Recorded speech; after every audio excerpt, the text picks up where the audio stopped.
আকাশ ততদিন নিরাপদ যতদিন এই নক্ষত্রগুলা থাকবে, ততদিন আকাশটা নিরাপদ। ফাইদা যাহাবাতিন নুজুম, নক্ষত্রগুলা যখন শেষ হয়ে যাবে, নক্ষত্র যখন বিদায় নিয়ে নিবে, আকাশ থেকে নক্ষত্র যদি উদাও হয়ে যায়, নক্ষত্রগুলো যদি আল্লাহ শেষ করে দেয়, নবীজি বলেন তাহলে আসমান আর থাকবে না, আসমানও ধ্বংস হয়ে যাবে। আতাসসামা আমা তুআদু, আসমানের যেই ওয়াদা, ওই ওয়াদা আসমানের কাছে আসবে, মানে কিয়ামত হয়ে যাবে। এরপর আল্লাহ নবী বলেন আনা আমানাতুল লি আসহাবি, সাহাবারা শোনো, আকাশের রক্ষা কবচ যেমন আকাশের নক্ষত্রগুলা, তোমরা সাহাবারা যারা আছো তোমাদের রক্ষা কবচ আমি নবী মুহাম্মদ সাল্লাল্লাহু আলাইহি ওয়াসাল্লাম। আমি যতদিন তোমাদের মাঝে আছি তোমরা নিরাপদ। ফাইদা যাহাবতু আতা আসহাবি মা ইউআদুন, আমি যদি চলে যাই আমার সাহাবাদের কাছে একের পর এক বিপদ আর পরীক্ষা আসতেই থাকবে, সাহাবাদের মাঝে ইখতিলাফের পরীক্ষা আসতেই থাকবে, আল্লাহ নবী জানায়া দিলেন। এরপর নবী বললেন ও আসহাবি আমানাতুন লি উম্মতি, আমার সাহাবারা আমার উম্মতের জন্য নিরাপত্তার রক্ষা কবচ। ফাইদা যাহাবা আসহাবি, আমার সাহাবারা যদি দুনিয়া থেকে বিদায় নিয়ে নেয়, আতা উম্মতি মা ইউআদুন, আমার উম্মতের উপর গজব বালা মুসিবত আসতেই থাকবে, উম্মত যেন কিয়ামতের জন্য প্রস্তুত হয়ে যায়। হাদিসের মাধ্যমে নবী বুঝায় সাহাবারা আমার উম্মতের জন্য নিরাপদ, সাহাবারা আমার উম্মতের জন্য নিরাপত্তার রক্ষা কবচ। নবী বললেন সাহাবারা আমাদের জন্য নিরাপত্তার কারণ, আর ওই সাহাবাদেরকে আমরা সমালোচনার পাত্র বানাই, এটা কি ইনসাফ না জুলুম? কথা বুঝে আসছে সবার? তাহলে আল্লাহ সন্তুষ্ট, আল্লাহ প্রশংসা করছে, আল্লাহ সাহাবাদেরকে নির্বাচিত করছে। নবীজি বললেন সাহাবারা এই উম্মতের জন্য রক্ষা কবচ। তাহলে এই সাহাবাদেরকে আমরা সমালোচনার পাত্র বানানোটা এটা জুলুম, এটা ইনসাফ না। ইনসাফের সাথে আমরা যেন সাহাবাদের যথাযথ মর্যাদা দিতে পারি, আল্লাহ তৌফিক দান করেন। 5 নাম্বার, সাহাবারা যতদিন দুনিয়াতে ছিল নবীজি বলেন ততদিন কল্যাণ। এই হাদিসটা মন দিয়ে শোনেন, দেখেন সাহাবাদেরকে যারা দেখছে তারা যতদিন দুনিয়াতে আছে পরবর্তীদের জন্য কল্যাণ, তাদেরকে যারা দেখছে তারা দুনিয়াতে যতদিন থাকবে ততদিন কল্যাণ। এই 3 বারের কথা আসছে, পরে আর আসে নাই। কিন্তু হাদিস গবেষণা করলে বোঝা যায় এই সিলসিলায় দেখতে দেখতে দেখতে দেখতে ওলামায়ে কেরাম তাদের উস্তাদ, তারা তাদের উস্তাদ, তারা তাদের উস্তাদ, তারা তাদের উস্তাদ, তারা ইমাম বুখারী, এইভাবে ইমাম বুখারী তার উস্তাদকে, তার উস্তাদ তার উস্তাদকে, এইভাবে দেখতে দেখতে আব্দুল্লাহ ইবনে মুবারক ইমাম আবু হানিফাকে, এইভাবে দেখতে দেখতে হাম্মাদ, আলকামা, আব্দুল্লাহ ইবনে মাসউদ, রাসূলুল্লাহ সাল্লাল্লাহু আলাইহি সাল্লাম। এই সিলসিলা দেখা দেখা দেখা, এখান থেকে বোঝা যায় যে দেখা যারা মূলত ওই সিলসিলা থেকে দেখে আসতেছে তাদেরকে দেখার মধ্যে একটা কল্যাণ আছে। দলিল একটা কিতাব আছে আস-সিলসিলাতুস সহিহা, এই কিতাবের 3283 নাম্বার হাদিস, 3283 নাম্বার হাদিস আস-সিলসিলাতুস সহিহা। সাধারণ জনগণ জানেননি এটার লেখককে, জানা দরকার নাই। ক্বালা রাসূলুল্লাহ সাল্লাল্লাহু আলাইহি ওয়াসাল্লাম লা তাজালুনা বিখাইরিন মা দামা ফিকুম মান রাআনি ওয়া সাহাবানি। নবীজি বলেন তোমরা ততদিন কল্যাণের মধ্যে থাকবা যতদিন তোমাদের মাঝে তারা থাকবে যারা আমাকে দেখছে আর আমার সান্নিধ্য গ্রহণ করেছে, আমার সুহবত গ্রহণ করেছে। দেখেন কি কয়, ওয়াল্লাহি লা তাজালুনা বিখাইরিন মা দামা ফিকুম মান রাআনি, পরেরটা মান রাআনি ওয়া সাহাবা মান সাহাবানি। আল্লাহর কসম তোমরা ততদিন কল্যাণের মধ্যে থাকবা যতদিন তোমাদের মাঝে তারা থাকবে যারা আমার সাহাবাদেরকে দেখছে, যারা আমার সাহাবাদের সুহবত গ্রহণ করেছে। কামা বারাকতা আলা ইব্রাহিম ওয়া আলা আলি ইব্রাহিম ইন্নাকা হামিদুম মাজিদ। সুবহানাকা লা ইলমা লানা ইল্লা মা আল্লামতানা ইন্নাকা আনতাল আলিমুল হাকীম। খানকায়ে হযরত মাওলানা হাফিজুল্লাহ রহমতুল্লাহি আলাইহির উদ্যোগে আয়োজিত ইসলাহি মাহফিলে উপস্থিত ফিদায়ে মিল্লাত সৈয়দ আসাদ মাদানী রহমতুল্লাহি আলাইহির সুযোগ্য খলিফা মুফতি মোহাম্মদ হাফিজ উদ্দিন সাহেব দামাত বরকাতুহুমুল আলিয়া, মুহাদ্দিস জামিয়া শরঈয়া মালিবাগ মাদ্রাসা ঢাকা, পরিচালক জামিয়াতুল আসাদ আল ইসলামিয়া ঢাকা, উপস্থিত হজরত উলামায়ে কেরাম, সামনে উপবিষ্ট মুসলমান ভাইয়েরা, পর্দার আড়ালে অবস্থানরত মা বোনেরা, আল্লাহ পাক রব্বুল আলামিনের দরবারে লাখো কোটি শুকরিয়া। আল্লাহ আমাদেরকে এই মাহফিলে উপস্থিত হওয়ার তৌফিক দান করেছেন, সকলে বলি আলহামদুলিল্লাহ। ইসলাহ, সংশোধন করা, আভ্যন্তরীণ যে রোগ আছে মানুষের, এই রোগগুলাকে পরিশুদ্ধ করা, ইনশাল্লাহ এই ব্যাপারে আলোচনা করবেন মুফতি হাফিজ উদ্দিন সাহেব দামাত বরকাতুহুম। হজরত আত্মশুদ্ধির বিষয়ে ইনশাল্লাহ আপনাদেরকে দিক নির্দেশনামূলক কথা বলবেন। তার আগে আমি সংক্ষিপ্ত আকারে আমার যে কিছু জানা আছে স্বল্প পরিসরে এখান থেকে আমি কিছু বলার চেষ্টা করব। উলামায়ে কেরামের মজলিস, এই জন্য আমরা অন্যান্য যারা আছি আমরা সবাই মন দিয়ে কথাগুলো শুনব। আল্লাহ পাক রব্বুল আলামিন যে কথাগুলো শুনি আমাদের সকলকে আমরা যেন মনে রেখে এই কথাগুলো অনুযায়ী ভবিষ্যতে চলতে পারি, আল্লাহ তৌফিক দান করেন। সূরা ফাতহের 18 নম্বর আয়াতে কারিমা তেলাওয়াত করলাম। এই মাসটার নাম মুহররম মাস। এই মাসটাকে কেন্দ্র করে কয়েকটা বিষয়ের সম্মুখীন হয়, বিশেষ করে মসজিদের ইমাম সাহেবগণ, মাদ্রাসার ছাত্র ওস্তাদ, তারা সাধারণ পাবলিকের কাছ থেকে কিছু প্রশ্নের সম্মুখীন হয়, অথবা এমন কিছু শরীয়ত বহির্ভূত কথার সম্মুখীন হয় যা ইসলাম সমর্থন করে না। মুহররম মাসকে কেন্দ্র করে সবচেয়ে বেশি যে বিষয়টা আলোচনা হয়, হুসাইন রাদিয়াল্লাহু তাআলা আনহুর শাহাদাত, ওনার শহীদকে কেন্দ্র করে, ওনার শাহাদাতকে কেন্দ্র করে ইয়াজিদ, এই ইয়াজিদকে কেন্দ্র করে ইমাম মুআবিয়া রাদিয়াল্লাহু তাআলা আনহুকে অনেকে কটাক্ষ করতে চায়। এজন্য আমি আপনাদের সামনে প্রথমে সাহাবাদের ব্যাপারে কিছু কথা বলবো, এরপর ইনশাআল্লাহ মুহররম মাসের কিছু অংশ আমরা আলোচনা করব। সাহাবায়ে কেরামের মর্যাদার ব্যাপারে এতটুকুই যথেষ্ট যে সাহাবাদের প্রতি আল্লাহ পাক রব্বুল আলামিন সন্তুষ্ট, এই কথাটা বলাই যথেষ্ট। সূরা ফাতহের 18 নম্বর আয়াতে কারিমা পড়লাম। এই আয়াতে আল্লাহ বলেন, লাকাদ রাদিয়াল্লাহু আনিল মুমিনিনা ইয ইউবাইউনাকা তাহতাশ শাজারা। হুদাইবিয়া সন্ধির সময় ওই গাছের নিচে যারা আপনার হাতে হাত রেখে বায়াত হয়েছে, আমি আল্লাহ তাদের প্রতি সন্তুষ্ট হয়ে গেলাম। অবশ্যই আল্লাহ ওই সকল সাহাবাদের প্রতি সন্তুষ্ট যারা আপনার হাতে হাত রেখে বায়াত হয়েছে ওই গাছের নিচে। ফাআলিমা মা ফি কুলুবিহিম, তাদের অন্তরে যা আছে আমি আল্লাহ জানি। ওয়া আনজালাস সাকিনাতা আলাইহিম, আল্লাহ পাক রব্বুল আলামিন তাদের উপরে সাকিনা, প্রশান্তি অবতীর্ণ করেছেন এই সাহাবাদের উপর। ওয়া আসাবাহুম ফাতহান করিবা, আল্লাহ তাদেরকে নিকটবর্তী বিজয় দিয়ে আল্লাহ তাদেরকে পুরস্কৃত করলেন, সাহাবাদেরকে পুরস্কৃত করলেন। তাহলে আমি আপনাদের থেকে জানতে চাই, সাহাবাদের মর্যাদার জন্য এটাই যথেষ্ট, সাহাবাদের উপর কে সন্তুষ্ট? এ হলো 1 নাম্বার কথা। 2 নাম্বার, সাহাবাদের প্রশংসা আল্লাহ নিজে করছে। সূরা ফাতহের 29 নম্বর আয়াত আল্লাহ বলেন, মুহাম্মাদুর রাসূলুল্লাহ, মুহাম্মদ সাল্লাল্লাহু আলাইহি সাল্লাম আল্লাহর রাসূল। ওয়াল্লাযীনা মাআহু আশিদ্দাউ আলাল কুফফার, মুহাম্মদ সাল্লাল্লাহু আলাইহি সাল্লামের সাথে যে সাহাবারা আছেন ওনারা কাফেরদের বিরুদ্ধে খুব কঠোর। রুহামাউ বাইনাহুম, সাহাবারা পরস্পরের প্রতি খুব সদয়, একজন আরেকজনের প্রতি খুব আন্তরিক।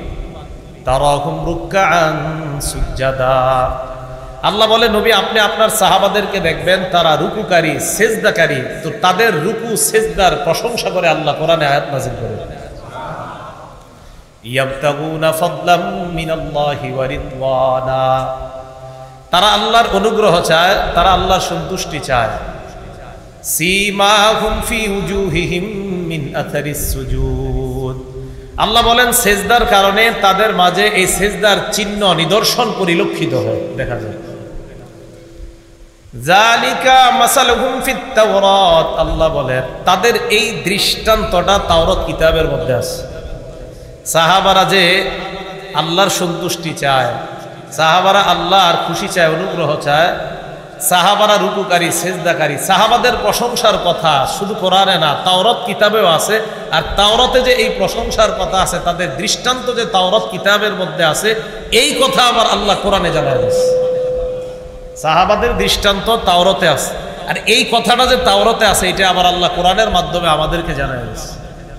তাহলে নবীর সাহাবারা 1 নাম্বার আল্লাহ ওনাদের প্রতি সন্তুষ্ট, 2 নাম্বার তাদের প্রশংসা আল্লাহ নিজে করছে, 3 নাম্বার সাহাবায়ে কেরাম আল্লাহর নির্বাচিত বান্দা। সুবহানাল্লাহ। সূরা নামল আয়াত নাম্বার 59 নাম্বার আয়াত, আল্লাহ পাক রব্বুল আলামিন বলেন, কুলিল হামদুলিল্লাহ ওয়া সালামুন আলা ইবাদিহিল্লাযীনা ইসতাফা। নবী আপনি বলেন সমস্ত প্রশংসা আল্লাহর। ওয়া সালামুন আলা ইবাদিহিল্লাযীনা ইসতাফা, আল্লাহ বলেন তার নির্বাচিত বান্দাদের প্রতি শান্তি, তার নির্বাচিত বান্দাদের প্রতি দয়া আর শান্তি।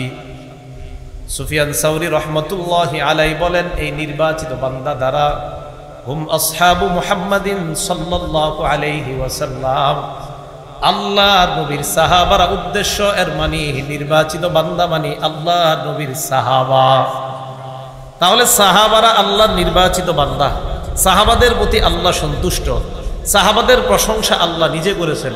তো যেই সাহাবাদের প্রশংসা আল্লাহ নিজে করেছেন, যাদের প্রতি আল্লাহ সন্তুষ্ট, যাদের কথা আল্লাহ কোরআনে বলেছেন, যারা নির্বাচিত, আমি আপনাদের কাছে জানতে চাই আমার রব যাদের প্রতি সন্তুষ্ট, আমরা তাদের প্রতি অসন্তুষ্ট কি? তাহলে আমরা কি তাদের প্রতি সন্তুষ্ট? আর আপনি তাদের প্রতি সন্তুষ্ট না হইলে এতে যে খুব ক্ষতি হয়ে যাবে এমনও না, এটা মাথায় রাখতে হবে। কিন্তু আমি বুঝাইতে চাইলাম যাদের প্রতি আল্লাহ সন্তুষ্ট, তা আমি আপনি কেন তাদের প্রতি অসন্তুষ্ট হব? তাদেরকে আমরা কাঠগড়ায় কেন দাঁড় করাই? আল্লাহ আমাদেরকে কথাগুলো বুঝার তৌফিক দান করেন। 4 নাম্বার কথা, রাসূল আকরাম সাল্লাল্লাহু আলাইহি সাল্লাম জানায় দিয়েছে, উম্মত শোনো, তোমাদের নিরাপত্তার রক্ষা কবচ হলো আমার সাহাবারা। আমার সাহাবারাই তোমাদের জন্য একটা নিরাপদ জায়গা, আমার সাহাবারাই তোমাদের জন্য নিরাপদের কারণ, নিরাপত্তার কারণ। মুসলিম শরীফের 2531 নাম্বার হাদিস, সহিহ মুসলিম হাদিস নাম্বার 2531। আবু বুরদা তার পিতা থেকে বর্ণনা করেন, আন আবি বুরদা আন আবিহি রাদিয়াল্লাহু তাআলা আনহু, আবু বুরদা তার পিতা থেকে বলেন, সাল্লাইনাল মাগরিবা মা রাসূলিল্লাহি সাল্লাল্লাহু আলাইহি ওয়াসাল্লাম, নবীজির সাথে আমরা মাগরিবের নামাজ পড়লাম। মাগরিবের নামাজ পড়ার পর সুম্মা কুলনা, আমরা বললাম, আমরা যদি বসে থাকি এশার নামাজ পর্যন্ত মসজিদের মধ্যে, লাউ জালাসনা হাত্তা নুসাল্লিয়া মা রাসূলিল্লাহি সাল্লাল্লাহু আলাইহি ওয়াসাল্লাম আল ইশা। মাগরিব পড়ার পর কিছু সাহাবা বসে বলতেছেন, আমরা যদি এশা পর্যন্ত অপেক্ষা করি, এশার নামাজটা আল্লাহর নবীর সাথে জামাতে পড়ে একবারে মসজিদ থেকে যাই। মাগরিব পড়ে বসে রয়েছে যে নবীজি এশা পড়াবে, তারপর যাই। ফাখরাজা রাসূলুল্লাহি সাল্লাল্লাহু আলাইহি ওয়াসাল্লাম, আল্লাহ নবী এশার নামাজের আগে তাদের সামনে আসলেন। আসার পর তাদেরকে বললেন, মা জিলতুম হাহুনা, এতক্ষণ তোমরা এখানেই ছিলে মাগরিব থেকে? সাহাবারা জবাব দেয়, ইয়া রাসূলুল্লাহ, আমরা মাগরিব থেকে এশা পর্যন্ত এই জায়গায় ছিলাম। আমরা নিজেদের মধ্যে পরামর্শ করলাম, মাগরিব নবীর সাথে পড়লাম, এশার নামাজটা আল্লাহ নবীর সাথে জামাতে আদায় করে এরপর বাসায় যাব। নবীজি সাল্লাল্লাহু আলাইহি ওয়াসাল্লাম জবাব দিলেন, আহসানতুম, তোমরা ভালো করেছো, আহসানতুম, তোমরা ভালো করেছো। ফারফা রাসাহু ইলাস সামা, আল্লাহ নবী আকাশের দিকে তাকাইলেন। ওয়া কানা কাসীরাম মিম্মা ইয়ারফাউ রাসাহু ইলাস সামা, সাধারণত বেশিরভাগ সময় আল্লাহ নবী আকাশের দিকে তাকাইতেন, আকাশের দিকে নবী বেশিরভাগ সময় তাকাইতেন। তা আপনারাও তাকায়েন, বাকি এই যুগে অন্তত ঢাকা শহর উপরের দিকে তাকানো ঠিক না, উপরে তাকাইলে গুনাহ হবে। হ্যাঁ, ছাদের উপরে উঠে আকাশে তাকায়, কোথায় উঠা তাদের কেন তাকাইবেন না তাকাইবেন এ বিষয়ে আলোচনা এখন আর বিষয় না। তো বলতাম, আর নজরু সাহমুন মিন সিহামি ইবলিস, নজর কুদৃষ্টি হলো ইবলিসের একটা তীর, এই তীর দিয়ে আপনাকে সে শেষ করে ফেলবে। তো এই জন্য বর্তমান যুগে আবার উপরে তাকাইতে সাবধান। তো যদি ছাদে যায় উপরে তাকান তো ঠিক আছে, নবী তাকাইতেন, তাই আপনিও ছাদে গিয়ে তাকান, তাহলে ঠিক আছে। রাসূল আকরাম সাল্লাল্লাহু আলাইহি সাল্লাম বেশিরভাগ সময় উপরে তাকাইতেন। তো নিয়ম অনুযায়ী নবীজি উপরে তাকায় রইলেন। এইভাবে হঠাৎ আল্লাহ নবী বলেন, সাহাবাদের দল, আন-নুজুমু আমানাতুন লিস-সামা, আকাশ ততদিন নিরাপদ যতদিন এই নক্ষত্রগুলা থাকবে, ততদিন আকাশটা নিরাপদ। ফাইদা যাহাবাতিন নুজুম, নক্ষত্রগুলা যখন শেষ হয়ে যাবে, নক্ষত্র যখন বিদায় নিয়ে নিবে, আকাশ থেকে নক্ষত্র যদি উদাও হয়ে যায়, নক্ষত্রগুলো যদি আল্লাহ শেষ করে দেয়, নবীজি বলেন তাহলে আসমান আর থাকবে না, আসমানও ধ্বংস হয়ে যাবে। আতাসসামা আমা তুআদু, আসমানের যেই ওয়াদা, ওই ওয়াদা আসমানের কাছে আসবে, মানে কিয়ামত হয়ে যাবে।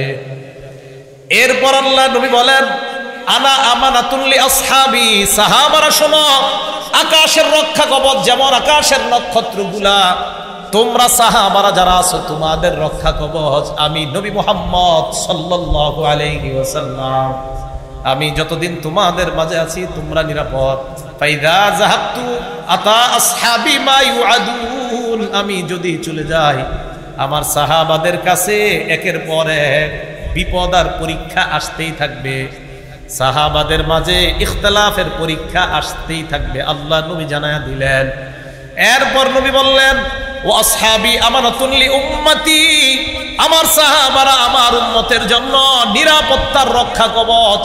ফাইদা যাহাবা আসহাবি, আমার সাহাবারা যদি দুনিয়া থেকে বিদায় নিয়ে নেয়, আতা উম্মতি মা ইউআদুন, আমার উম্মতের উপর গজব বালা মুসিবত আসতেই থাকবে, উম্মত যেন কিয়ামতের জন্য প্রস্তুত হয়ে যায়।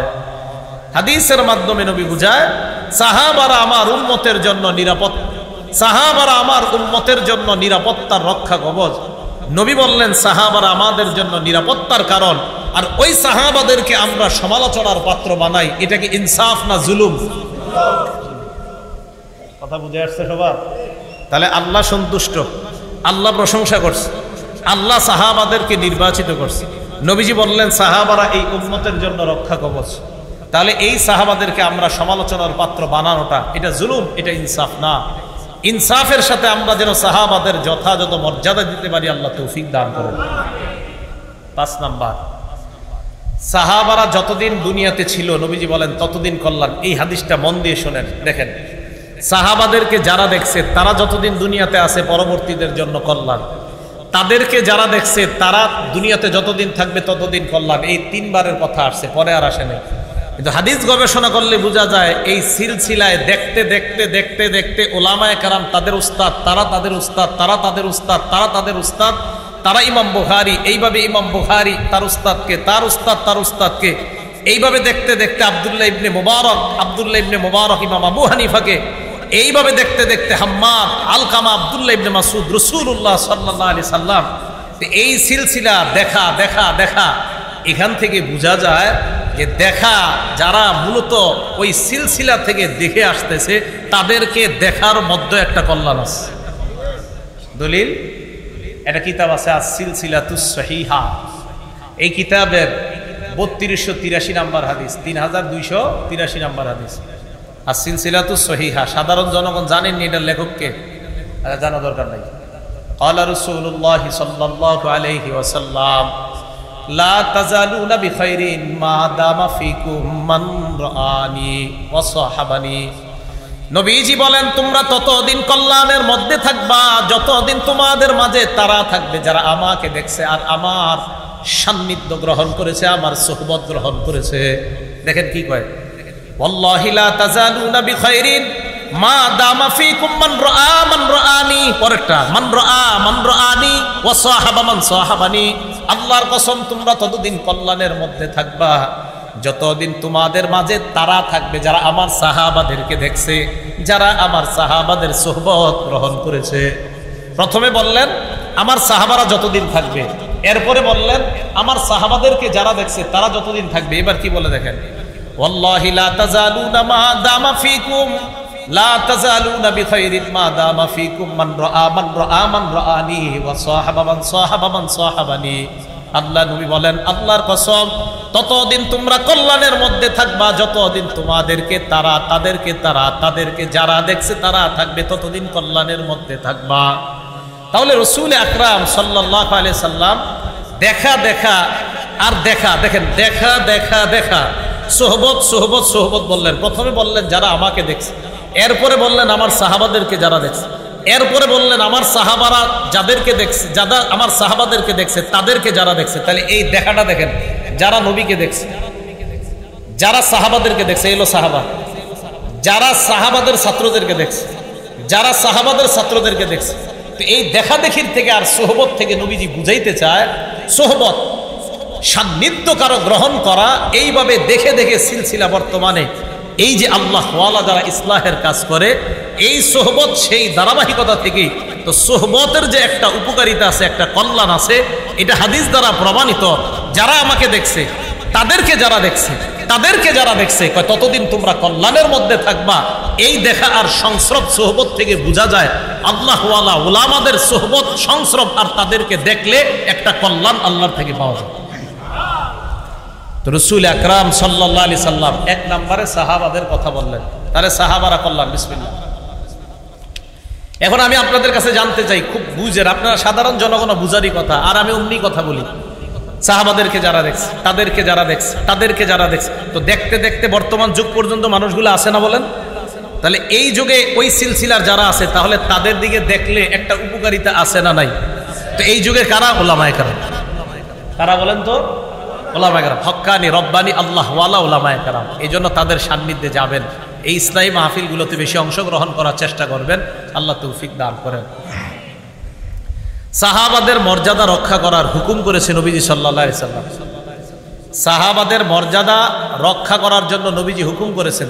ইবনে মাজা কিতাবের নাম, হাদিস নাম্বার 2363 নাম্বার হাদিস। ক্বালা রাসূলুল্লাহ সাল্লাল্লাহু আলাইহি ওয়াসাল্লাম, আল্লাহ নবী বলেন, ইহফাজু ফি আসহাবি সুম্মাল্লাযীনা ইয়ালুনাহুম সুম্মাল্লাযীনা ইয়ালুনাহুম।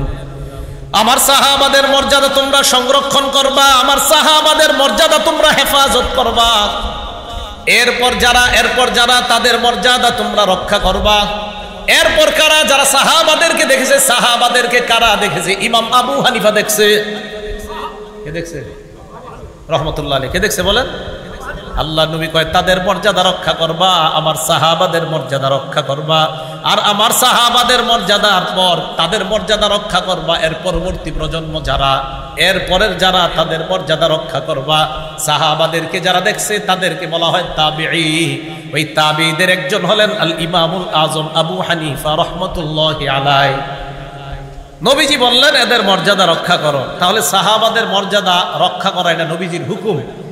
সাহাবাদের প্রশংসা করেছেন আল্লাহ, সাহাবাদের প্রতি আল্লাহ সন্তুষ্ট, সাহাবারা আল্লাহ নির্বাচিত বান্দা, সাহাবারা এই উম্মতের নিরাপত্তার রক্ষা কবচ, সাহাবারা এই উম্মতের জন্য কল্যাণ। সাহাবাদের মর্যাদা রক্ষা করার হুকুম নবীজি সাল্লাল্লাহু আলাইহি ওয়াসাল্লাম করেছেন। আল্লাহ আমাদের সকলকে সাহাবাদের মর্যাদা যেন আমরা রক্ষা করতে পারি, তাদের সমালোচনা শোনা বলা থেকে যেন বেঁচে থাকতে পারি, আল্লাহ তৌফিক দান করুন। সাহাবাদেরকে গালি দেওয়া 7 নাম্বার কথা। এই গালি দেওয়া এটা হলো 7 নাম্বার শিরোনাম, যে সাহাবাদেরকে যারা গালি দেয়, যারা সাহাবাদেরকে গালি দেয় 1 নাম্বার, যারা সাহাবাদেরকে গালি দেয় তাদের উপর আল্লাহর অভিশাপ, ফেরেশতাদের অভিশাপ, দুনিয়ার সব মানুষের অভিশাপ। আবার বলছি, আরে ঠিক মানে আসলেই ঠিক, এটা হাদিসে আইছে, ঠিক হইব না? যারা সাহাবাদের সমালোচনা করে, সাহাবাদেরকে গালি দেয়, তাদের উপর আল্লাহর অভিশাপ, ফেরেশতাদের অভিশাপ, সমস্ত মানুষের অভিশাপ। এটা কিতাব আছে নাম আল জামিউস সগীর। এই কিতাবের 8715 নাম্বার হাদিস, ইমাম সুয়ুতি রহমতুল্লাহ আলাইহি লেখা। এখানে আসছে ক্বালা রাসূলুল্লাহ সাল্লাল্লাহু আলাইহি ওয়াসাল্লাম, নবীজি বলেন, মান সাব্বা আসহাবি, যারা আমার সাহাবাদেরকে গালি দেয়, ফালাইহি লানাতুল্লাহ, যেই ব্যক্তি আমার সাহাবাদেরকে গালি দেয় তার উপর আল্লাহর অভিশাপ, ওয়াল মালাইকা, ফেরেশতাদের অভিশাপ, ওয়ান নাসি আজমাইন, সমস্ত মানুষের অভিশাপ। তাহলে আমরা সাহাবাদেরকে কখনো গালি দিব না, যারা গালি দেয় তাদের কথা শুনবো না। রাজি ইনশাআল্লাহ? সাহাবাদের ব্যাপারে কোনো কথা এগুলো আমরা কান দিব না। 2 নাম্বার, সাহাবাদেরকে যারা গালি দেয় নবীজি সাল্লাল্লাহু আলাইহি সাল্লাম তাদেরকে গালি দিতে নিষেধ করে দিয়েছেন। নবীজি সহিহ বুখারী হাদিস নাম্বার 3673 নম্বর হাদিস, ক্বালা রাসূলুল্লাহ সাল্লাল্লাহু আলাইহি ওয়াসাল্লাম, আল্লাহ নবী বলেন, লা তাসুব্বু আসহাবি, তোমরা আমার সাহাবাদেরকে গালি দিও না। এবার আল্লাহ নবী বলেন, কোন সাহসে আমার সাহাবাদেরকে তোমরা গালি দাও? ফা ইন্না আহাদাকুম লাউ আনফাকা মিসলা উহুদিন যাহাবা, তোমাদের কেউ যদি উহুদ পাহাড় সমপরিমাণ স্বর্ণ আল্লাহর রাস্তায় দান করো, কি পরিমাণ? উহুদ পাহাড় পরিমাণ স্বর্ণ। উহুদ পাহাড় পরিমাণ স্বর্ণ যদি আল্লাহর রাস্তায় দান করো, মা বালাগ মুদ্দা আহাদিহিম, সাহাবারা এই দুই হাত দিয়ে যা দান করে তোমাদের উহুদ পাহাড়ের সমান পরিমাণ স্বর্ণ সাহাবাদের ওই দুই হাত পরিমাণ দানের কাছেও বুঝতে পারবে না। নবীজি বলেন ওয়ালা নাসিফা, প্রথমে বলছে দুই হাত, এরপর বললেন ওয়ালা নাসিফা, অর্ধেকও না, অর্ধেক মানে এক হাত, মুদ্দা মানে দুই হাত, নাসিফা মানে এক হাত। আল্লাহর নবী কয় দুই হাত পরিমাণ, নবী কয় না না এক হাত। উহুদ পাহাড় পরিমাণ স্বর্ণ যদি তোমরা আল্লাহর রাস্তায় দান করো, সাহাবাদের দুই হাত পরিমাণ দান, নবী কয় না অর্ধ হাত মানে অর্ধ মুদ মানে এক হাত পরিমাণ দানের কাছেও বুঝতে পারবে না। তাহলে যাদের দানের মূল্য আল্লাহর কাছে এত বেশি যে তাদের এক হাত পরিমাণ দানের কাছে আমাদের উহুদ পাহাড় পরিমাণ স্বর্ণের দানেও এটার কাছাকাছি যেতে পারবো না। নবীজি বলেন লা তাসুব্বু, তাদেরকে গালি দিও না। তো সাহাবাদেরকে যারা গালি দেয়, তাদের যে মজলিসে গালিগুলা হয় এই সমস্ত মজলিসে যাবো না, বসবো না, শুনবো না। আল্লাহ তৌফিক দান করেন।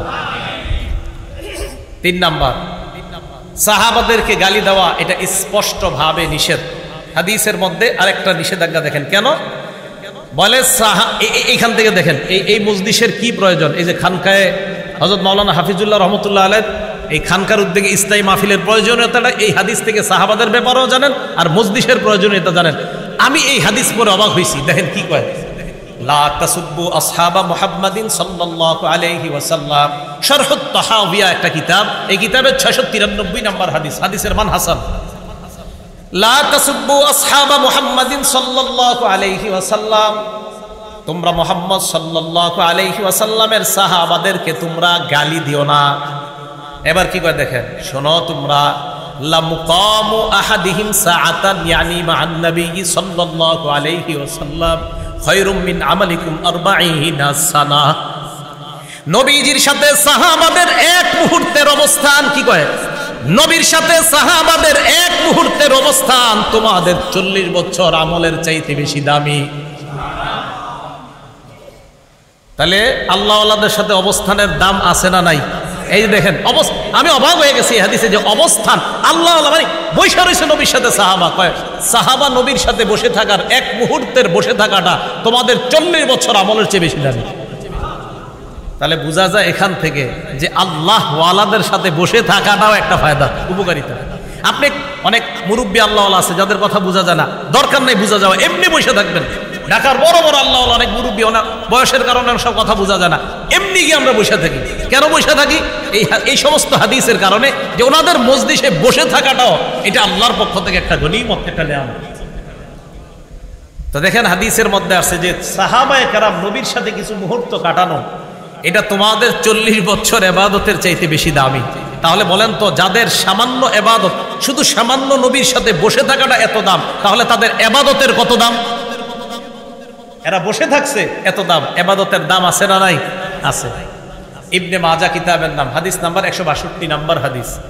এই হাদিসের মধ্যে আসছে লা তাসুব্বু আসহাবা মুহাম্মাদিন সাল্লাল্লাহু আলাইহি ওয়াসাল্লাম, তোমরা মুহাম্মদ সাল্লাল্লাহু আলাইহি ওয়াসাল্লামের সাহাবাদেরকে গালি দিও না। এই হাদিসের মধ্যে আসছে লা মুকামু আহাদিহিম ইয়ানি মা'আন নবী সাল্লাল্লাহু আলাইহি ওয়াসাল্লাম খায়রুম মিন আমালিকুম উমরা। হুজুর এই হাদিসে আসছে যে সারা জীবন তোমরা আমল করলেও নবীর সাথে সাহাবাদের কাটানো এক মুহূর্তের সমান হবে না। এটা দেখছে উমরা আসছে, এটাতে।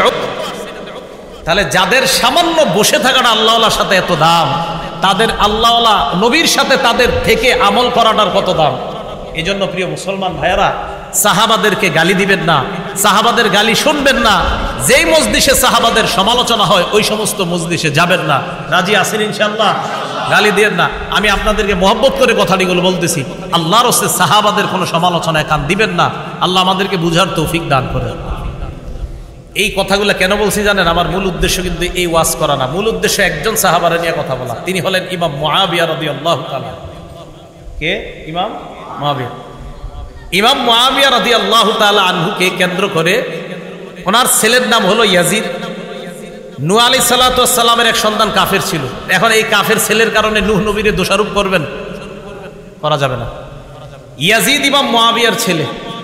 এই ইয়াজিদকে কেন্দ্র করে ইমাম মুআবিয়াকে কটাক্ষ করা হয়, দোষারোপ করা হয়। কেন ভাই? সন্তানের অপরাধ। ইয়াজিদ ঠিক আছে জালেম, তার যত পারেন সমালোচনা করেন, সে অবশ্যই অন্যায় করছে। নবীর নাতিকে এইভাবে নির্মমভাবে হত্যা করা, শহীদ করা, এটা অবশ্যই অন্যায়। কিন্তু ওনার কারণে কেন নবীর একজন জলিলুল কদর, যিনি একজন ওহীর লেখক ছিলেন, এমন একজন সাহাবাকে কেন সমালোচনা করেন? মনে রাখবেন, ইমাম মুআবিয়া সমালোচিত হয়ে যাওয়া মানে লেখা, এই ইমাম মুআবিয়া যে ওহীর লেখক ছিলেন, এই লেখা প্রশ্নবিদ্ধ করা। ইমাম মুআবিয়া একজন ওহীর লেখক ছিলেন। তিরমিজি শরীফের 3842 নম্বর হাদিস, ক্বালা রাসূলুল্লাহ সাল্লাল্লাহু আলাইহি ওয়াসাল্লাম, আল্লাহ নবী ইমাম মুআবিয়াকে সামনে এনে আল্লাহর কাছে বললেন, আল্লাহুম্মা জাআলহু হাদিয়া ওয়া মাহদিয়া ওয়াহদি বি। আল্লাহর কাছে বললেন, আল্লাহ ইজআলহু হাদিয়া, আল্লাহ আপনি তাকে পথ প্রদর্শক বানান, অন্য মুসলমানদেরকে যেন হেদায়েতের পথ দেখায় এমন একজন মুআবিয়াকে আপনি বানান। এরপর বললেন মাহদিয়া, মুআবিয়াকে আপনি হেদায়েত প্রাপ্ত বানান। এরপর বললেন ওয়াহদি বিহি, এই মুআবিয়ার মাধ্যমে অন্যান্য মানুষকে আপনি হেদায়েত দান করে দেন। নবীজি বললেন, আল্লাহ মুআবিয়াকে আপনি পথ প্রদর্শক বানান, আল্লাহ তাকে আপনি হেদায়েত প্রাপ্ত বানান। প্রথমে বললেন তাকে আপনি হেদায়েতকারী, মুর্শিদ, পথ প্রদর্শক বানান। এরপর বললেন আল্লাহ তাকেও আপনি হেদায়েত প্রাপ্ত বানান। এরপর তার মাধ্যমে আল্লাহ আপনি মানুষের হেদায়েত দান করেন। এই দোয়াটা নবীজি করছেন। তো যার হেদায়েতের দোয়া স্বয়ং নবীজি সাল্লাল্লাহু আলাইহি সাল্লাম যাকে হাদি বললেন, যাকে মাহদি বললেন, যাকে হেদায়েত প্রাপ্ত বললেন, আমি আপনি কেন তাকে সমালোচিত করব? বলেন, ইয়াজিদকে অবশ্যই তার ব্যাপারে আলোচনা করবেন, কোনো সমস্যা নাই, কিন্তু তাকে কেন্দ্র করে আল্লাহ রাসূলের একজন সাহাবাকে সমালোচনা, এটা আমরা শুনবো না, এটাতে কানও দিব না, এই ব্যাপারে জানার আগ্রহও পেশ করব না যে হুজুর মুআবিয়া কি এটা ঠিক করছে, এই প্রশ্নও তুলবেন না। ইয়াজিদকে নিয়ে প্রশ্ন তুলবেন, ইমাম মুআবিয়াকে নিয়ে প্রশ্ন তোলা যাবে না। বুঝছেন সবাই ইনশাআল্লাহ? আল্লাহ আমাদের সকলকে এই কথাগুলো যেন বুঝে শুনে আমরা সবসময় মাথায় রেখে সাহাবার সমালোচনা থেকে বেঁচে থাকতে পারি, আল্লাহ তৌফিক দান করেন। একটা কিতাব আছে, এই কিতাবের নাম আল জামিউস সগীর, এটা আগেও বলছি কিতাবটার নাম, ইমাম সুয়ুতির লেখা, 7209 নম্বর হাদিস। এটার মধ্যে আসছে আবু সুফিয়ান রাদিয়াল্লাহু তাআলা, যিনি মুআবিয়া রাদিয়াল্লাহু তাআলা আনহুর বাবা, এই বর্ণনাটা সহিহ ইবনে হিব্বানের 7209 নম্বর হাদিস আছে। নবীজির কাছে আবু সুফিয়ান রাদিয়াল্লাহু তাআলা আনহু গিয়ে বললেন, হুজুর আমার একটা আবদার আছে আপনার কাছে। কি আবদার? আমার ছেলে মুআবিয়া তাজআলুহু কাতিবান বাইনা ইয়াদাইক, আমার ছেলেটাকে আপনি ওহীর লেখক বানান। সুবহানাল্লাহ, আপনি যাদেরকে দিয়ে লেখান ওহী, তাদের মধ্যে এই মুআবিয়াকে আপনি হুজুর একজন লেখক বানান। নবীজি বললেন, নাম, ঠিক আছে, আপনার কথা গ্রহণ করলাম। আবু সুফিয়ান রাদিয়াল্লাহু তাআলা আনহু কিন্তু নবীজির শ্বশুর ছিলেন। কি ছিলেন বলেন তো? শ্বশুর। আলেম ছাড়া অন্য কেউ বলতে পারবেন যে আবু সুফিয়ানের কন্যার নাম কি, যিনি নবীর বিবি ছিলেন? ওলামা ছাড়া অন্য কেউ আছেন পারেন বলতে? আবু সুফিয়ানের কন্যা যিনি নবীর বিবি ছিলেন, কি নাম? হ্যাঁ হ্যাঁ, কি নাম? কি নাম? না হইলে তো 500 মাহফিলে গেছেন এনে যারা আছেন। উম্মে হাবিবা, বলেন কি নাম? হ্যাঁ, উম্মে হাবিবা, বলেন তো কি নাম? উম্মে হাবিবা। তো নবীজি শ্বশুর ছিলেন। তো আয়েশা বলছে, আমার ছেলেটাকে আপনি ওহীর লেখক বানান। নবী সাল্লাল্লাহু আলাইহি সাল্লাম বললেন, নাম, ঠিক আছে, কবুল করলাম। তাহলে ইমাম মুআবিয়া ওহীর লেখক। ইমাম মুআবিয়াকে নবীজি বলছেন হেদায়েত প্রাপ্ত, এমন একজন সাহাবাকে সমালোচনা করব না, তার সমালোচনা শুনব না। সহিহ বুখারী হাদিস নাম্বার 2924 নাম্বার হাদিস। নবীজি সাল্লাল্লাহু আলাইহি সাল্লাম বললেন, আউয়ালু জাইশিম মিন উম্মতি ইয়াগজুনাল বাহরা ক্বাদ আওজাবু।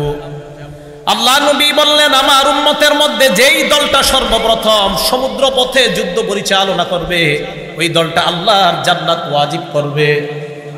আমার উম্মতের মধ্যে সর্বপ্রথম যেই দলটা নৌযান পথে, নৌপথে যুদ্ধ করবে, আমার যেই দল, উম্মতের যেই দলটা সমুদ্র পথে যুদ্ধ করবে, ক্বাদ আওজাবু, তারা আল্লাহর জান্নাত ওয়াজিব করবে। হাদিস খোলেন, নৌপথে সর্বপ্রথম অভিযান পরিচালনাকারী সাহাবার নাম ইমাম মুআবিয়া। এই হাদিস প্রমাণ করে ইমাম মুআবিয়া আল্লাহর জান্নাত তার জন্য ওয়াজিব। আল্লাহর জান্নাত তার জন্য তাহলে জান্নাত যার জন্য ওয়াজিব, নবী বলে গেলেন ওয়াজিব যার জন্য জান্নাত হয়ে গেছে এমন একজন সাহাবা যিনি জান্নাতের মেহমান, এই সাহাবার কেন সমালোচনা আমরা করব? আমার আপনার তো টেনশন করা উচিত। একজন মানুষ জান্নাতি হয়ে গেছে, আমি আপনি জান্নাতি হতে পারলাম কিনা এই ব্যাপারে আমাদের 24 ঘন্টা টেনশন থাকা দরকার। আমি আপনি জান্নাতি হয়েছি কিনা এই টেনশন আমাদের করা দরকার। উল্টা একজন জান্নাতি সাহাবারে নিয়ে আমরা টেনশন করি উনি কি কাজটা ঠিক করছে, এই টেনশন। তাহলে যিনি একজন জান্নাতের মেহমান তারে নিয়ে আমার আপনার টেনশন করা দরকার নাই, উনি জান্নাতি সাহাবা।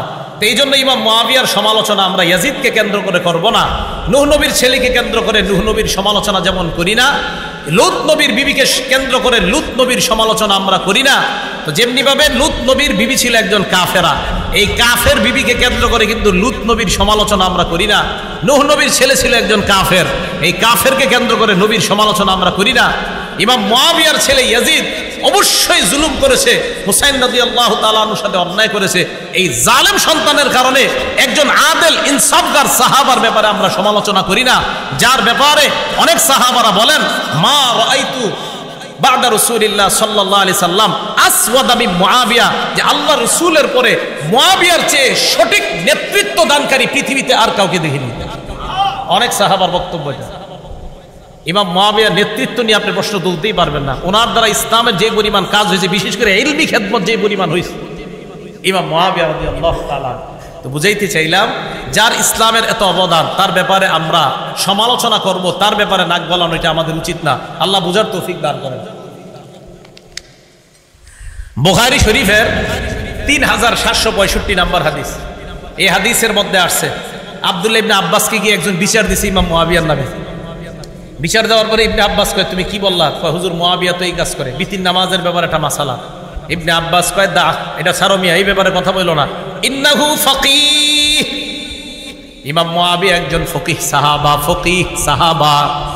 ইমাম মুআবিয়ার আমল নিয়ে তুমি প্রশ্ন তুলতে পারো না, কারণ ইমাম মুআবিয়া একজন ফকিহ। সাহাবারা ইমাম মুআবিয়ার প্রশংসা করতেছে, সাহাবারা ইমাম মুআবিয়ার প্রশংসা। ইবনে তাইমিয়া রাহমাতুল্লাহ লেখছে ইমাম মুআবিয়ার ব্যাপারে আফজলুল মুলুক, লেখছে আফজলুল মুলুক। পুরা পৃথিবীর মধ্যে নবীজির পরে যত নেতৃত্বের গুণাবলী যদি সব দিকে যে পৃথিবীর উন্নতি সাধন হয়েছে কোন মুসলমানের নেতৃত্বের আমলে, ইবনে তাইমিয়া লিখেছেন তিনি ইমাম মুআবিয়া। এই জন্য এমন একজন সাহাবা যার দ্বারা ইসলামের এত খেদমত হয়েছে, বলেন তার কি সমালোচনা করব আমরা? না, আমরা তার সমালোচনা করব না, বরং তাকে আমরা অনুসরণ করব, তার আমলের অনুসরণ করব। আল্লাহ তৌফিক দান করেন। তার আমলের অনুসরণ কেন করতে হবে আমাদের? কথা বুঝেন। নাসাই শরীফের হাদিস নাম্বার 4191 নাম্বার হাদিস, মন দিয়ে শোনেন এই হাদিসটা। বর্ণনাকারীর নাম আব্দুর রহমান ইবনে আব্দে রব্বিল কাবা। এত বড় নাম মনে রাখা দরকার নাই, শুধু আব্দুর রহমান মনে রাখলে চলে।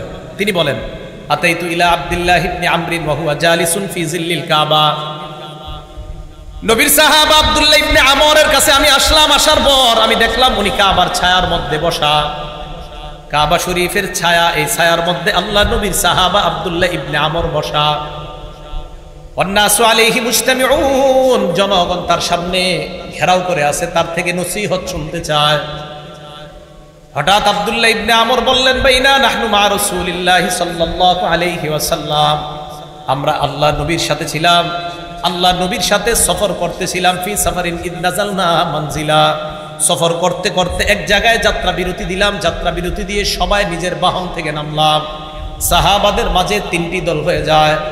ফামিন্না মাইয়াদ্রিবু খিবাআ, আমাদের মাঝে একদল সাহাবা তাবু টানাইতেছে, তাবুর ছায়ার মধ্যে আশ্রয় নিবে। ওয়ামিন্না মাইয়ানতাদিলু, আরেক দল তীর প্রতিযোগিতা করতেছে। ওয়ামিন্না মান হুয়া ফি জাশরাতিহি, আরেক দল চারণভূমির মধ্যে পশুগুলো চড়াইতেছে, ঘাস খাওয়ায়, পানি খাওয়ায়। ইজনাদা মুনাদি রাসূলিল্লাহি সাল্লাল্লাহু আলাইহি ওয়াসাল্লাম, হঠাৎ আল্লাহ নবীর আহ্বানকারী ঘোষণাকারী তাদের সামনে আইসা ঘোষণা দেয় আসসালাতু জামিআ, ও সাহাবারা নামাজের সময় হয়ে গিয়েছে, সবাই জামাতে আসো। ফাজতামানা, আমরা জামাতে গেলাম। জামাতে যাওয়ার পর সবাই দাঁড়িয়ে রইলাম। কামা ফিনা রাসূলুল্লাহ ফাখাতাবানা, আল্লাহ নবী আমাদের সামনে দাঁড়াইলেন, দাঁড়িয়ে নবী ভাষণ দিলেন। নামাজে আমরা দাঁড়াইলাম, ওই মুহূর্তে নবী আমাদের সামনে দাঁড়ায়া ভাষণ দিলেন। মানে কাতার সোজা সোজা চলতেছে, করা হইতেছে, নবী যে একটা ভাষণ দিলেন। উজানি মাদ্রাসার মাহফিলে গেছেন কেউ? ওখানে দেখবেন ওই কাতার সোজা করতে একটু দেরি হতো, 10 লাখ লোক আরো অনেক লোক হয়, তো এটা করতে করতে উজানি মাদ্রাসা আব্দুর রহমান সাহেব জোরালো ভাষণ দিতে থাকে দীর্ঘক্ষণ। তো নবীজি সাল্লাল্লাহু আলাইহি সাল্লাম সাহাবা একরাম জামাতে দাঁড়াইতেছে, নবীজি সবার সামনে দাঁড়ায় একটা ভাষণ দিলেন। ভাষণের মধ্যে আল্লাহ নবী বললেন, শোনো সাহাবাদের দল, লাম ইয়াকুন নাবিয়্যুন ক্বাবলি ইল্লা কানা হাক্কান আলাইহি আইয়াদুল্লা উম্মাতাহু আলা মা ইয়ালামুহু খায়রান লাহুম। আমার পূর্বে যত নবী দুনিয়াতে আসছে সমস্ত নবীর মৌলিক দুইটা দায়িত্ব। এক নাম্বার, ওই নবী তার উম্মতকে কল্যাণকর বিষয়ে জানায়া দেওয়া। 2 নাম্বার, ওয়ায়ুনজিরু কওমাহু মা ইয়ালামুহু শাররান লাহুম, উম্মতের জন্য যা অকল্যাণকর ওই অকল্যাণকর বিষয় থেকে উম্মতকে সতর্ক করা। বলেন সব নবীর মৌলিক দায়িত্ব কয়টা ছিল? 1 নাম্বার, উম্মতের জন্য যা কল্যাণকর এটা উম্মতকে জানায়া দেওয়া। 2 নাম্বার, যা অকল্যাণকর তা থেকে উম্মতকে সতর্ক করা। এবার নবীজি সাহাবাদেরকে যে কথাটা বললেন এই কথাটা একটু মন দিয়ে শোনেন। নবীজি কি বলে দেখেন, সাহাবারা তোমরা শোনো, ইন্না উম্মাতাকুম হাদিহি জুইলাত আফিয়াতুহা ফি আউয়ালিহা, আমার উম্মতের মধ্যে প্রথম দিকের উম্মত যারা তাদেরকে নিরাপদ দেওয়া হয়েছে, নিরাপত্তা দেওয়া হয়েছে, তাদেরকে ফিতনা ফাসাদ থেকে মুক্ত রাখা হয়েছে আমি নবীর খাতিরে। তোমরা ফিতনা ফাসাদ থেকে মুক্ত। ওয়া ইন্না আখিরাহা, আর আমার উম্মতের শেষে যারা আসবে আমি আপনি আমরা, নবীজি বলেন ফাতাজি উল ফিতান ইউসিবুহুম বালাউন ওয়া উমুর, তাদের কাছে একের পর এক ফিতনা আসতেই থাকবে, ফিতনা আসতেই থাকবে। ইউনকিরুনাহা, যেই ফিতনাগুলা যেই পরীক্ষাগুলা তারা অপছন্দ করবে। আল্লাহ নবী বলেন ফাতাজি উল ফিতান, ফিতনা আসবে। ফিতনা আসলে ফায়ুদাক্কিকু বাদুহা লিবাদিন, আগের ফিতনাটা পরের ফিতনার কাছে তুচ্ছ মনে হবে। মুসলমান ভালো করে মনে রাখবেন, করোনা ভাইরাসের মধ্যে মনে করেছিলাম এত বড় গজব মনে হয় দুনিয়াতে আর আসে নাই। আল্লাহ নবী বুঝায়, যেই গজবে আসো পরের গজবটা যখন দেখবা মনে হবে আগের গজবটা পরের গজবের কাছে কিছুই না। ফায়ুদাক্কিকু বাদুহা লিবাদিন, পরের গজবের কাছে আগের গজব কিছুই মনে হবে না। নবী বলেন ফাতাজিউল ফিতনা, ফিতনা আসবে। ফায়াকুলুল মুমিনু হিয়া মুহলিকাতি, ফিতনা আসলে ঈমানদার বলবে আমাকে এই ফিতনা ধ্বংস করবে। ফাতান কাশিফ, ফিতনা উঠিয়ে যাবে। সুম্মা তাজিউল ফিতনা, আবার ফিতনা আসবে, ঈমানদার মনে করবে আমি ধ্বংস। নবীজি বলেন ফাতান কাশিফু, আবার ফিতনা উঠে যাবে। আল্লাহ নবী কয় শোনো, গজবের মধ্যে তোমাদের মরণ হয়েও যেতে পারে। মরণ যদি তোমাদের হয়ে যায়, আল্লাহ নবী বলেন ফালতুদরিকু মাউতাতুহু, তোমার মরণটা যেন এমন অবস্থায় হয় ওয়া হুয়া মুমিনুন বিল্লাহি ওয়াল ইয়াউমিল আখির। আল্লাহ নবী বলেন ওই গজবের সময় যখন তুমি মরবা তোমার মরণটা যেন এমন অবস্থায় হয় যে তুমি আল্লাহ মানো আর আখিরাত মানো। নবী কয় যদি তুমি দুইটা জিনিস চাও, কি? মান আহাব্বা আইয়ুজাহজাহা আনিন নার ওয়া ইউদখালাল জান্নাহ, যদি তুমি জাহান্নাম থেকে মুক্তি চাও আর জান্নাতে যাইতে চাও, এই গজবের জামানার মধ্যেও যদি তুমি জান্নাতে যেতে চাও, নবীজি বলেন তোমার মরণটা যেন ঈমানের সাথে হয়, আখিরাতকে বিশ্বাসের সাথে হয়। এমন অবস্থায় যদি তুমি মরো ইনশাআল্লাহ তুমি জান্নাতে প্রবেশ করবে। তো নবীজি আমাদেরকে সতর্ক বাণী দিয়ে গেলেন, সতর্ক বার্তা দিয়ে গেলেন। এখন এই একটা হলো কি কল্যাণ, বলেন একটা কি কল্যাণ আপনাদের সামনে বলতে চাই, সেটা হলো এই সাহাবায়ে কেরামদেরকে তো নবীজি বলে দিয়েছেন 2 জিনিস। এখন সাহাবাদের রিঅ্যাকশনটা কি দেখেন। নাসাই শরীফ হাদিস নাম্বার 4149 নাম্বার হাদিস, হাদিসের বর্ণনাকারী উবাদা ইবনে সামিত রাদিয়াল্লাহু তাআলা তিনি বলেন বায়া'আ নবিয়্য সাল্লাল্লাহু আলাইহি ওয়াসাল্লাম আলা সামঈ ওয়াত তাআত ফিল ইউসরি ওয়াল উসরি ওয়াল মানশাতি ওয়াল মুকরাহি ওয়া আল্লা নুনাজি'আল আমরা আহলা ওয়া আন নাকুমা বিল হাক্কি হাইসু কুন্না লা নাখাফু ফিল্লাহি লাওমাতা লাঈম। উবাদা ইবনে সামিত বলেন নবীজির হাতে আমরা বায়াত হলাম, এই মর্মে বায়াত হলাম আলা সামঈ, নবীর থেকে যা শুনবো, ওয়াত তাআতি আমরা তা মানবো। এবার বাংলা স্লোগানটা দিতে হবে, যা শুনবো আবার যা শুনবো। তাহলে সাহাবারা নবীর সাথে বলছে হুজুর আমরা বায়াত হলাম, যা শুনবো তা মানবো। শিখাইতে শিখাইতে আমাদের পর্যন্ত আসছে। এখন আমি আপনাদের জানতে চাই, আমরা নবীর থেকে যা শুনবো তা মানবো, আমরা ওয়াদা হইছি, ওয়াদাবদ্ধ হইছি। কিভাবে? ফিল ইউসরি, সহজ অবস্থায় নবীর কথা মানবো, ওয়াল উসরি, কঠিন অবস্থায় নবীর কথা মানবো, ওয়াল মানশাতি, সুখেও নবীর কথা মানবো, ওয়াল মুকরাহি, দুঃখেও নবীর কথা মানবো। তাহলে আমরা আমার অনুকূলে হলেও নবীর কথা মানবো, আমার প্রতিকূলে হলেও আমি নবীর কথা মানবো, সুখের সময় আমি নবীর কথা মানবো, দুঃখের সময় আমি নবীর কথা মানবো। এই মর্মে আমরা ওয়াদাবদ্ধ হয়েছি। এখন আমি আপনাদের সামনে যে বিষয়টা বলতে চাই, হুসাইন রাদিয়াল্লাহু তাআলা আনহু যে শহীদ হলেন, এই শাহাদাতটা আমাদের জন্য কি সুখের না দুঃখের? অবশ্যই দুঃখের। কষ্ট দিছে আমাদেরকে, এইভাবে শহীদ করা ঠিক হয় নাই। এখন দুঃখের সময় কি করণীয়, এই জাতীয় কোনো করণীয় নবীজি আমাদেরকে বলছেন কিনা বলেন? বলছে। আমরা কষ্ট পাইছি ইমাম হুসাইনের শাহাদাতে, তো এখন তার শাহাদাতে যে আমরা কষ্ট পাইলাম, এখন কষ্টের সময় কি করণীয় আমাদের দেখতে হবে কোরআন হাদিসে কোনো করণীয় আছে কিনা। যদি থাকে তো এটাই করা, আর যদি বলেন না নাই তাহলে তো কিছুই করা যাবে না। এখন বিপদের সময় কি করা কোরআনে বলছে, ইন্না লিল্লাহি ওয়া ইন্না ইলাইহি রাজিউন পড়া। কি পড়া? রাজিউন পড়া। বুখারীর 1284 নম্বর হাদিসের বর্ণনা, নবীজির এক কন্যা আল্লাহ নবীর কাছে সংবাদ পাঠাইলেন, আব্বা ইন্না ইবনাল্লি কবিজ, আব্বা আমার ছেলেটা মারা যাবে অবস্থা, আপনি একটু আমার সন্তানটাকে দেখতে আসেন। আল্লাহ নবী জবাবে উত্তর পাঠায়া দিলেন, আমার মেয়েকে গিয়ে সালাম দাও, সালাম দেওয়ার পর বলবা ইন্না লিল্লাহি মা আখাযা ওয়া লাহু মা আতা। আমার সাথে বাংলা বলেন, বলেন যা নিছে আল্লাহর, যা রেখেছে আল্লাহর। গ্রাম্য বাংলায় যেটা নিয়ে গেছে এটা আল্লাহর, যেটা রেখে দিছে এটা আল্লাহর। সহিহ বুখারী হাদিস নাম্বার 1284। তো নবীজি সাল্লাল্লাহু আলাইহি সাল্লাম বললেন, দুনিয়া থেকে যদি কিছু উঠায় নেয় এটাও আল্লাহর, দুনিয়া থেকে যদি কিছু রেখে দেয় আমাদের জন্য এটাও আল্লাহর।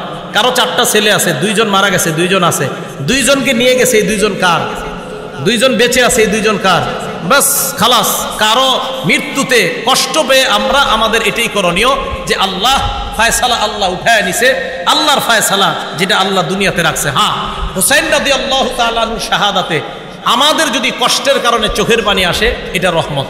বলেন এটা কি? চোখের পানি যদি আসে এটা রহমত। দলিল আল জামিউস সগীর কিতাবের নাম, হাদিস নাম্বার 4201 নম্বর হাদিস। ঘটনাটা মন দিয়ে শোনেন। জয়নব রাদিয়াল্লাহু তাআলা আনহা, কি বললাম? জয়নব রাদিয়াল্লাহু তাআলা আনহা, এই জয়নব রাদিয়াল্লাহু তাআলা আনহা উনি মারা গেছে।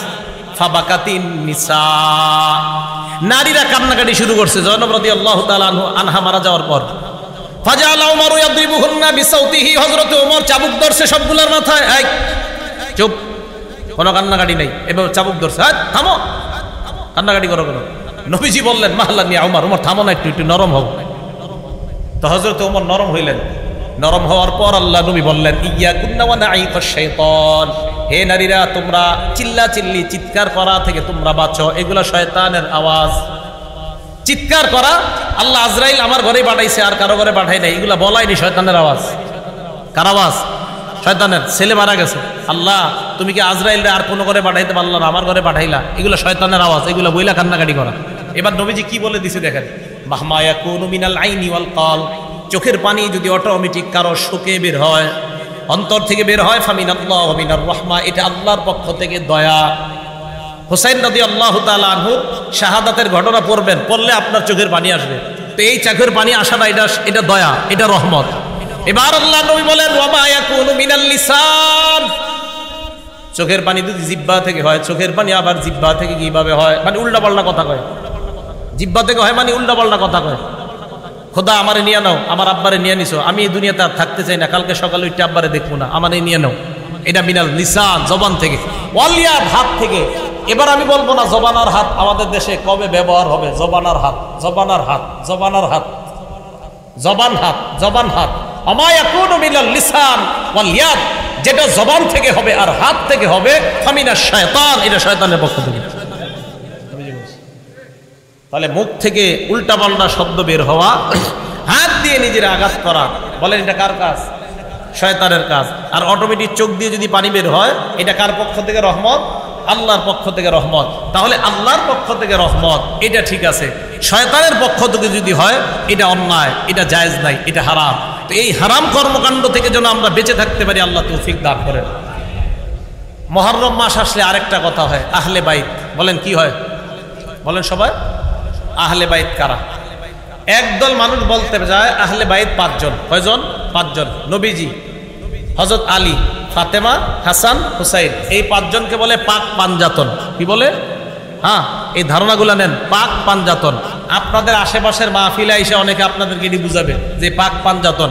আবার অনেকে টুপির মধ্যে দেখবেন পাক পাঞ্জাতন, এখানে লেখা মোহাম্মদ, এখানে আলী, এখানে ফাতেমা, এখানে হাসান, এখানে হুসাইন। উনি বুঝায়, উনি এই 5 জনকে খুব ভালোবাসে। উনি কি বুঝায়? ওলামায়ে কেরাম ছাড়া অন্য যারা আছেন বলেন তো নবীর নাতি কয়জন? হ্যাঁ, হ্যাঁ 5 জন। ওইটি মনে কোন জায়গায় বয়ানে শুনছেন লেগে কইতেছে। নবীজির নাতি কয়জন? 5 জন। 5 জন। তা আপনারা তো 2 জন নিয়ে খালি লাফান, বাকি 5 জনকে ভালোবাসবে কে? আমরা নবীর নাতি নাতনি সবাইকে মহব্বত করি, শুধু 2 জনকে না, সবাইকে করি। আর কিছু মানুষ শুধু 2 জনকে করে, অতএব বেশি ভালোবাসার দাবিদার আমরা। নবীজির মেয়ে কয়জন? 4 জন।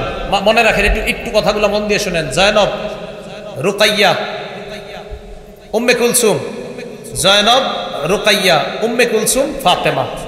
এবার দেখেন, এই উম্মে কুলসুমের কোনো সন্তান নাই। কেউ বলে আছে, কেউ বলে নাই, বেশিরভাগ বলছে নাই। এই উম্মে কুলসুমের সন্তান নাই। বাকি রইল কয় মেয়ে নবীর? জয়নবের 2 সন্তান। একজনের নাম, এই জয়নবের 2 সন্তান, একজনের নাম আলী, আরেকজনের নাম উমামা। ছেলে একজন নাম আলী, মেয়ে একজন নাম উমামা। জয়নবের 2 সন্তান, একজনের নাম আলী, আরেকজনের নাম উমামা। আলী নামে ছেলেটা ছোটবেলায় মারা গেছে।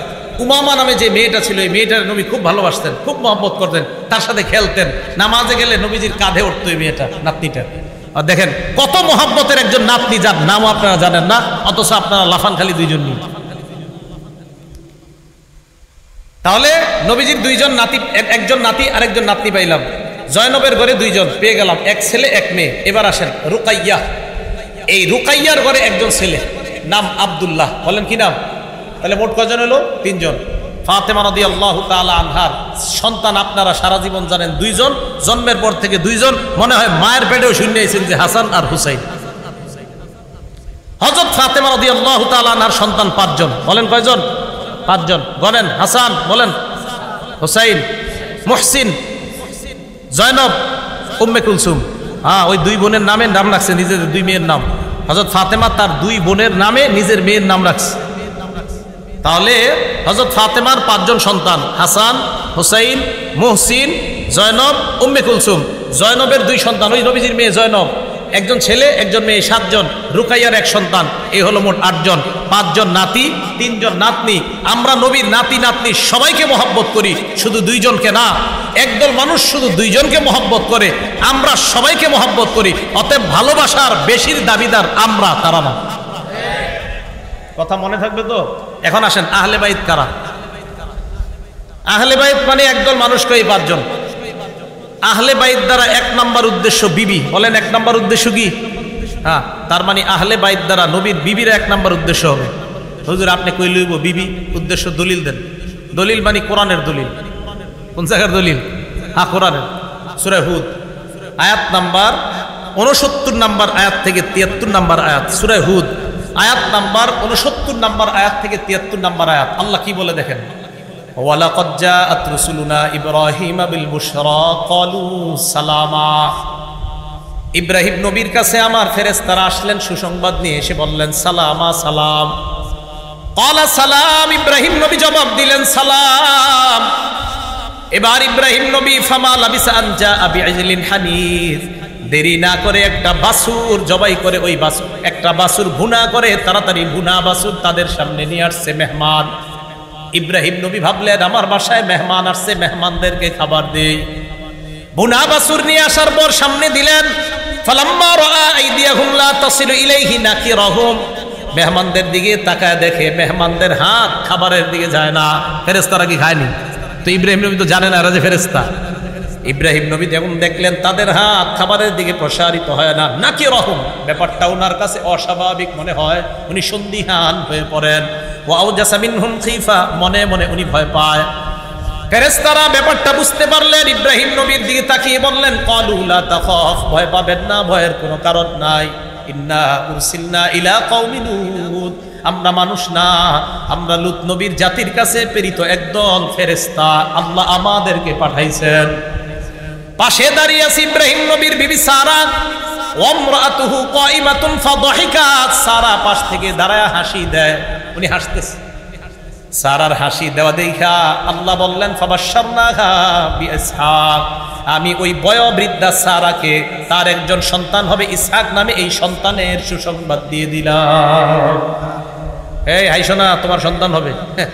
শুধু সন্তান না, ওয়ামি ওয়ারাই ইসহাক ওয়া ইয়াকুব, এই ইসহাক যে সন্তানটা হবে, এই সন্তানের আবার সন্তান হবে, তার নাম হবে ইয়াকুব, আর ইয়াকুবের বিশাল বংশধর হবে। সুবহানাল্লাহ। এখন সারা এই কথা শুনে কয় আলিদু, আমি সন্তান প্রসব করব, আনা আজুজ, আমি বয়োবৃদ্ধা, ও হাদা বালি শাইখা, আর আমার স্বামীও বৃদ্ধ, আমি কিভাবে সন্তান প্রসব করব? ইন্না হাদা লা শাইউন আজীব, এটা তো আশ্চর্য বিষয়। ফেরেশতারা বললেন আতাজাবিনা মিন আমরিল্লাহ, তুমি আল্লাহর বিষয়ে আশ্চর্য হও? আল্লাহর বিষয়ে আবার আশ্চর্য হও নাকি? এরপরে কি কয় দেখেন, রহমাতুল্লাহ ওয়া বারাকাতুহু আলাইকুম আহলাল বাইত। সুবহানাল্লাহ, কি বলছে?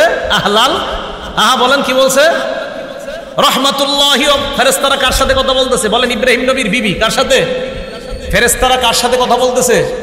ইব্রাহিম নবীর বিবিকে বললেন রহমাতুল্লাহি ওয়া বারাকাতুহু আলাইকুম আহলাল বাইত, হে আহলে বাইত, তোমাদের উপর আল্লাহর দয়া, আল্লাহর বরকত তোমাদের উপর। আহলে বাইত বলে প্রথমে এক নম্বরে স্ত্রী উদ্দেশ্য আমি বলছিলাম, দলিলও পেয়ে গেলাম। ইব্রাহিম নবীর বিবিকে ফেরেশতারা বললেন আহলে বাইত, তাহলে আহলে বাইত দ্বারা এক নাম্বার বিবি উদ্দেশ্য। আচ্ছা, বাতা ইয়াবিতু, বাইতুন শব্দটা আসছে বাতা ইয়াবিতু থেকে, ওলামারা আছেন বাতা ইয়াবিতু মানে রাত্রি যাপন করা। একজন পুরুষ সাধারণত কার সাথে রাত্রি যাপন করে? এই তো বাতা ইয়াবিতু থেকে বাইত। আহলে বাইত মানে ঘরওয়ালি, ঘরওয়ালি মানে বিবি। এগুলো এক নাম্বার দলিল। দলিল নাম্বার 2 সূরা আহজাব আয়াত নাম্বার 32-33 নাম্বার আয়াত। আল্লাহ বলেন ইয়া নিসা আন-নবী লাস্তুন্না কাআহাদিম মিনান নিসা, হে নবীর বিবিগণ, আপনারা অন্যান্য নবীর অন্যান্য মহিলাদের মতো না। ইনিত্তাকাইতুন্না, আপনারা যদি আল্লাহকে ভয় পান, ফালা তাখদানা বিল কওল, নম্র ভাষায় কথা বলবেন না, কোমল ভাষায় কথা বলবেন না, মোহনীয় ভঙ্গিমায় কারোর সাথে কথা বলবেন না। নবীর বিবিদেরকে আল্লাহ বলে ফায়াতমা আল্লাযী ফী কলবিহি মারাদ, যাদের অন্তরে বেদি আছে তারা অন্তরের মধ্যে কুমন্ত্রণা করে বসতে পারে, খারাপ কল্পনা করতে পারে। আচ্ছা, নবীর বিবিরা কোমল ভাষায় কথা বললে একজন পুরুষের মনে খারাপ ধারণা জন্ম হতে পারে নবীর বিবিদের ক্ষেত্রে, তো বর্তমান জামানার নারীদের ক্ষেত্রে কি হবে? এই কথা বলার পর আল্লাহ বললেন, দেখেন কি বলে, ওয়াকরনা ফী বুয়ুতিকুন্না, তোমরা ঘরে থাকো, ওয়ালা তাবাররাজনা তাবাররুজাল জাহিলিয়াতিল উলা, জাহিলি যুগের নারীদের মতো তোমরা বাহিরে বের হবা না। হ্যাঁ, শুনতেছেন তো? দেখেন কি কয়, বলেন তো আল্লাহ এই কথাগুলো কাদেরকে বলতেছে? নবীর। ওলামাদের ছাড়া অন্যদের জোরটা বেশি হতে হবে। কাদেরকে? নবীর স্ত্রী, আবার নবীর স্ত্রী।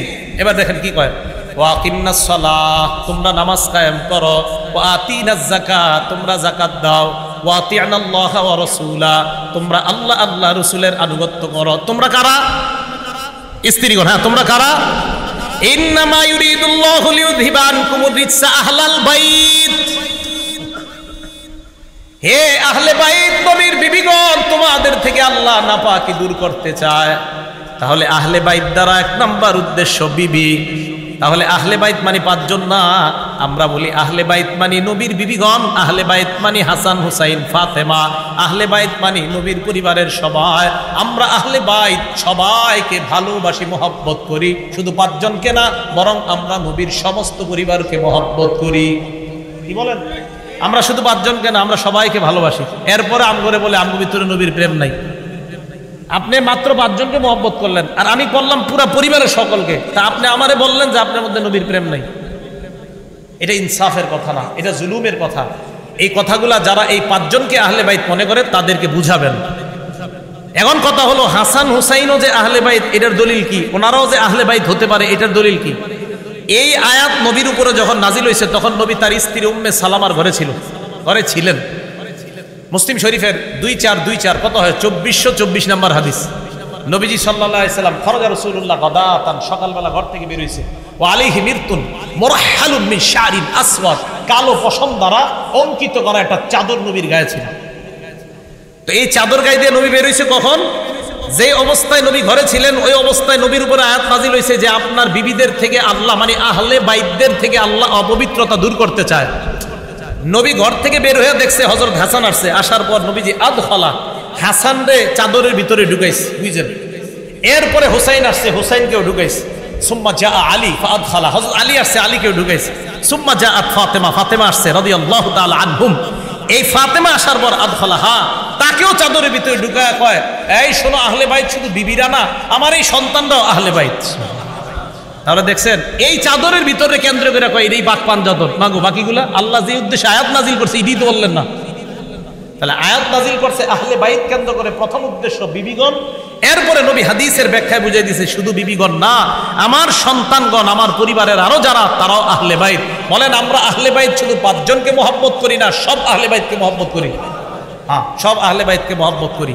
আল্লাহ পাক রব্বুল আলামিন আমাদের সকলকে মুহররম মাসকে কেন্দ্র করে যেই সমস্ত কথাগুলো হয়, কারবালার ঘটনা আপনারা অনেক শুনেছেন হয়তো, তো এই জন্য যেই বিষয়গুলো সাধারণত আনা হয়, এই বিষয়গুলো যেন আর না আনা হয়। শুধুমাত্র 5 জনকে মহব্বতের কথা যেন বলা না হয়, নবীর পুরো পরিবারকে যেন মহব্বতের কথা বলা হয়। হযরত হুসাইনকে কেন্দ্র করে অবশ্যই ইয়াজিদের ব্যাপারে, ইয়াজিদ যা যা করেছে, অন্যায় করেছে, অবশ্যই এগুলো বলা দরকার, কিন্তু এটাকে কেন্দ্র করে যেন ইমাম মুআবিয়াকে সমালোচনা করা না হয়, সাহাবাদেরকে সমালোচনা করা না হয়।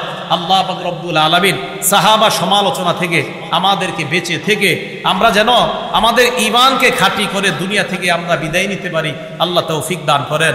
আমিন। ওয়া আখিরু দাওয়ানা আনিল হামদুলিল্লাহি রাব্বিল আলামিন। আসসালামু আলাইকুম ওয়া রাহমাতুল্লাহি ওয়া বারাকাতুহু।